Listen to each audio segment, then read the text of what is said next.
Mair Lodge No. 729 was chartered on March 5th of 1924.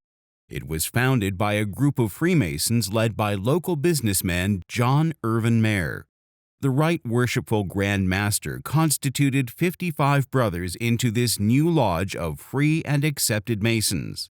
Brother John E. Mair was duly installed Worshipful Master in ancient form. Lodge dues were set at $8 per year.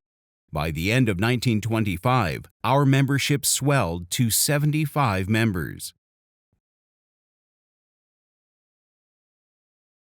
The original meeting place of Mair Lodge was in a rented building. It sat where our north parking lot is today. Unexpectedly, the building went into foreclosure only 5 years into our 10-year lease. A special meeting was held. It was the opinion of the brothers to purchase the property, and this grand piece of real estate became ours. By the 1960s, the old and tired Mair Lodge building outlived its usefulness and had fallen into costly disrepair. Meetings with heavy crowds were famously known to cause the floor to sag. Passing trains would rattle the aging timbers.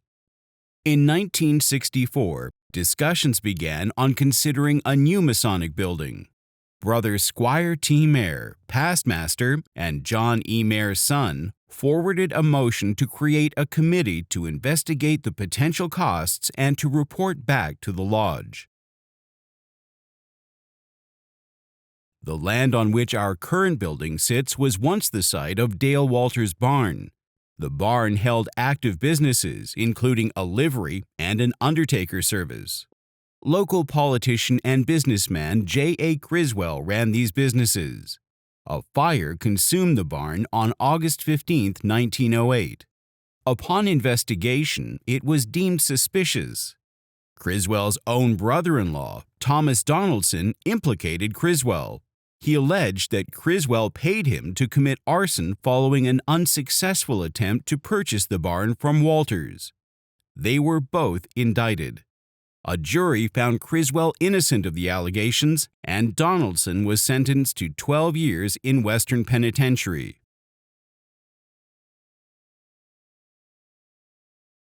In 1966, Brother Ray C. Bowers, past master, presented plans for a future building program by the Masonic Hall Association.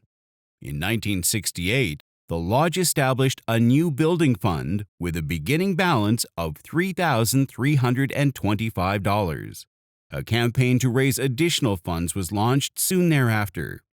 It took the members until 1975 to present a motion to plan the new building as per the recommendations of the committee. In 1976, Brother Ross McConnell, president of the Hall Association, gave a report on the new Masonic Hall building. He stated its projected cost would be $160,000, a figure of $867,000 in 2024's money. Groundbreaking for the new Masonic Hall building took place in June of 1976. Nearly 2 years later, Brother McConnell announced that August 12th would be the dedication day. In front of the public and many Masonic dignitaries, a cornerstone-laying service was conducted by officers of the Grand Lodge of Pennsylvania, led by Right Worshipful Grand Master Walter P. Wells. Right Worshipful Grand Master Wells performed the ancient ritual of placing mortar on the cornerstone, sprinkled it with a few grains of corn, and anointed them with oil and wine. John E. Mair Lodge's new meeting place had opened. It became the new home of our local Freemasons, as well as our local Mars chapters of the Order of the Eastern Star No. 271 and the Rainbow Girls Assembly No. 124.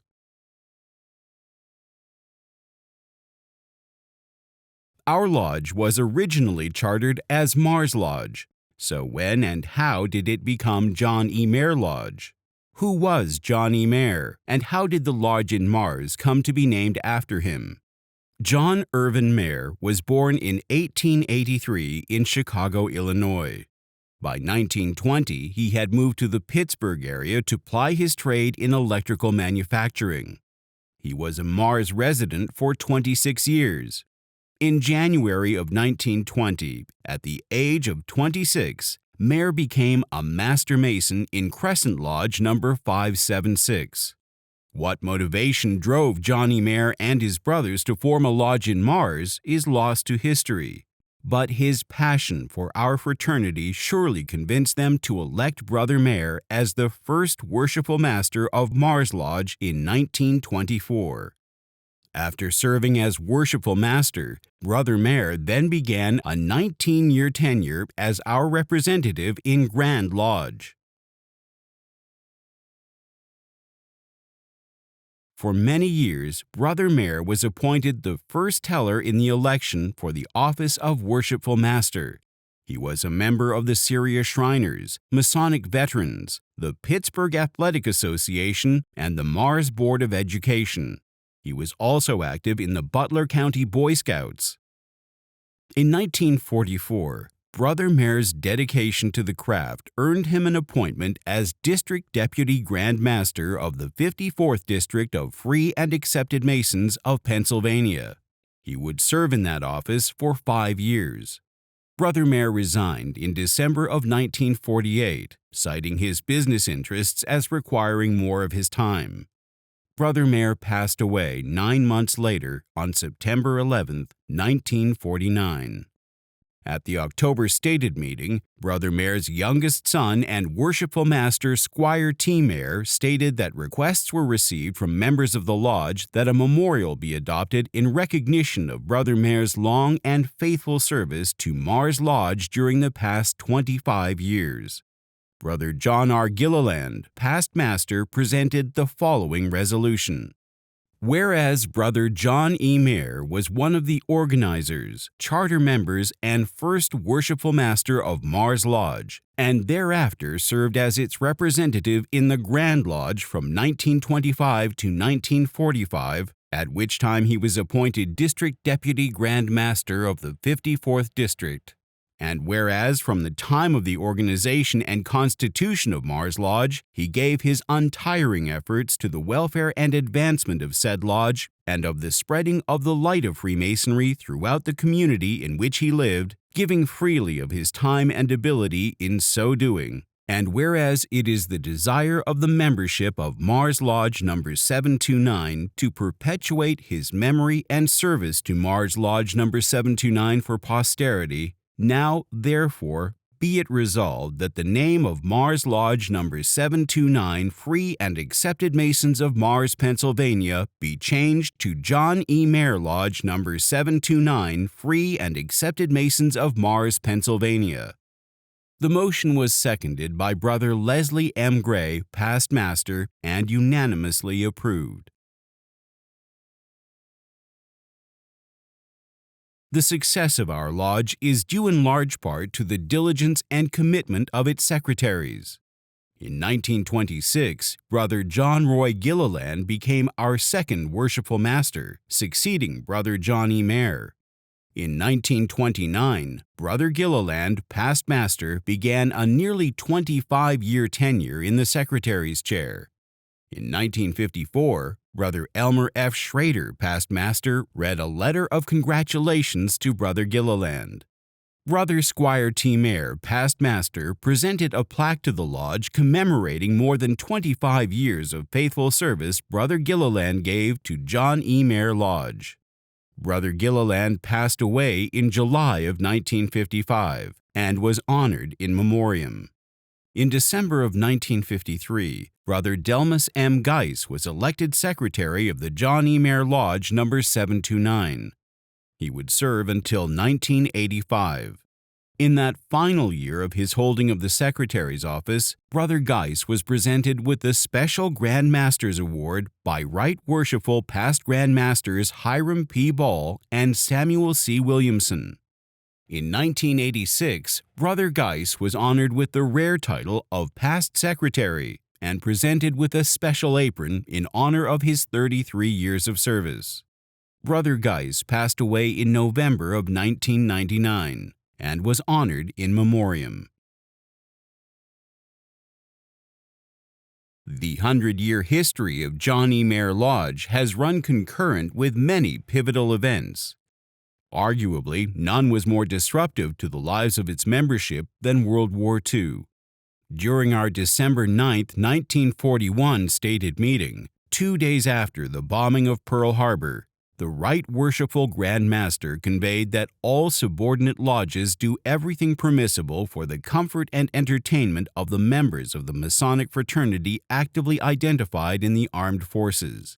Due to the war mobilization effort, regularly scheduled Masonic events began to be canceled, including the exemplification of degree work and upcoming quarterly communications. Driving to lodge meetings was discouraged in order to save gasoline. The dues of active service members were covered by the trustees. Lodges were urged to take proper precautions to protect against the loss of our records and our warrant from any act on the part of our enemies. In March of 1942, the Right Worshipful Grand Master gave detailed instructions on the form of a flag ceremony to be carried out at each stated meeting in commemoration of those who are in the armed forces of the United States. From thereafter, it would be noted in the minutes that the flag ceremony was performed. Just prior to the war, John E. Mair's 2 sons became members of Mair's Lodge, Ernest, the oldest, and Squire, the youngest. Squire took a particular interest in Freemasonry and was elected Worshipful Master of Mair's Lodge in 1949. He began a Masonic library at the lodge for the use of the brethren. He was a 33rd degree Mason and member of the Scottish Rite and Islam Grotto. He was potentate of the Syria Shriners and active in many of their units and clubs. He was commander of the Legion of Honor, president of the Syria Luncheon Club, and the first president of NACO Caravan 19. He followed his father in the family business of electrical manufacturing sales and was president of Crescent Sales Company for 35 years. He also served on the board of Passivant Hospital. He was a commander of American Legion Post 554 and a member of Mars VFW. Squire passed away in September of 1986. Like his father before him, he left a strong legacy of dedication to our fraternity. On February 4, 1869, a meeting was held by a group of Master Masons to consider organizing a Masonic lodge in Sharpsburg, Pennsylvania. A petition for a lodge charter was signed by 10 Masons from Washington Lodge No. 164, St. John's Lodge No. 219, Allegheny Lodge No. 223, McKinley Lodge No. 318, and Stuckrath Lodge No. 430. On October 27, 1869, Zaradatha Lodge No. 448 Free and Accepted Masons was constituted by Right Worshipful Grand Master Richard Vaux. By all accounts, Zaradatha Lodge No. 448 enjoyed a long and rich history in Sharpsburg. Their members were regular visitors to our lodge in Mars. However, after 125 years, a confluence of factors and events conspired to render Zaradatha Lodge incapable of sustaining itself. And so it was in April of 1994, Zaradatha Lodge No. 448 was fraternally accepted by John E. Mair Lodge No. 729 following a merger.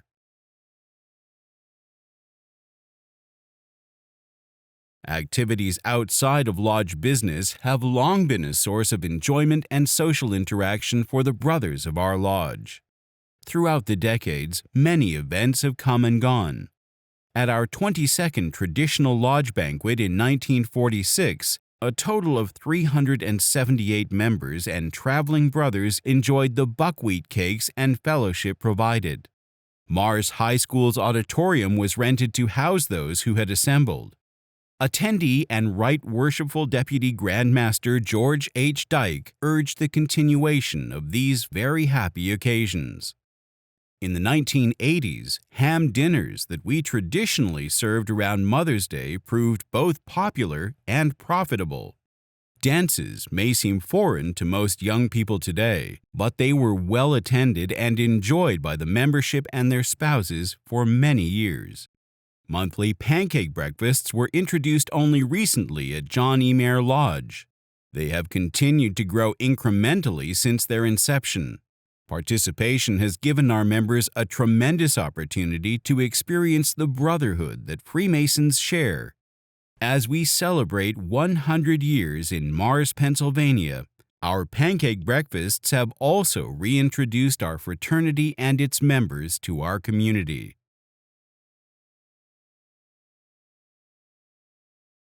As John E. Mair Lodge No. 729 enters its second century, we are blessed with a rich heritage left to us by those fabled brothers who have gone before. They gave freely of their time. They were friendly and compassionate to their brothers. They were charitable to those in need. As they exemplified the ancient principles of Freemasonry, they drew in hundreds of new members from within our community. May we never forget their incredible contribution or the lessons taught in Freemasonry. Thank you.